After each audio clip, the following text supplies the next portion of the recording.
Good morning everyone! Another day tayo. Tapos medyo nakakatulog. Kasi ilang araw siyang hindi nakakapasok. Siguro need niya is 1 week. Para isolated daw siya. Siya pa yung ko panganay. Tapos nagkaroon din yung bunso ko. Pero mga mga 4 na piraso lang sa paa.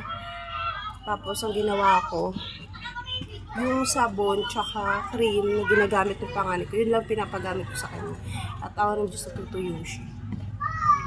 Tapos papakita ko sa inyo yung ginagamit namin. Kasi, hindi ko pinapainom yung anak ko ng bunso ng iniinom ng anak ko kasi talaga yun sa panganay ko na yung dosage na inom. Kasi mas grabe na yung sa panganay ko. Mas sa kanya malalaki, tas malala. Sa anak kong bunso, maliliit pa kaya pwede ko pang agapan itong sabon. Itong sabon na ginagamit ko, Pedia S. Magkano to? Almost 200 ata ito na binili ko. Tsaka kung saan siya nagpagamot, kung saan siya nagpa-check up pala, doon din to nabibili. Hindi mo siya mabibili kahit saan, di ba? Tapos, ito yung cream niya. Purified. Para siyang gel, pero nasa 200 ata din to. Naman siya eh. Mas ganito lang siya kaliit to. Ayan. Ito, itong dalawang combination, 3 times a day niya to. 9 a.m., 12 p.m., tsaka 9 p.m. Ganun lang dapat. Tapos ito yung gamot niya. Ito for 2 days. Ay, 2 times a day. Tapos, siya, 9 p.m. Ay, hindi, 8 a.m. tapos 9 p.m. Dalawang beses lang siya sa isang araw, itong dalawang to.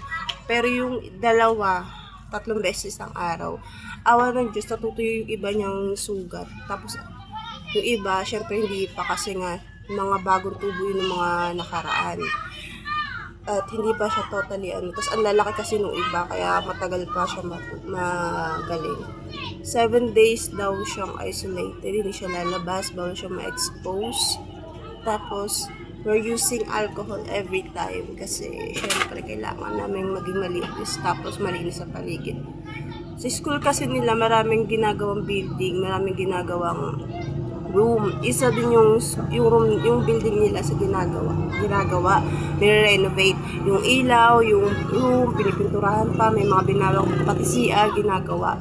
So siguro yung mga doon, palikabok, tsaka yung mga ng mga estudyante, karamihan sa mga classmate niya, nagkasakit. At iba sakit na tamo ng mga classmate niya, may sore eyes, may nilagdat, may grabe itong sipon.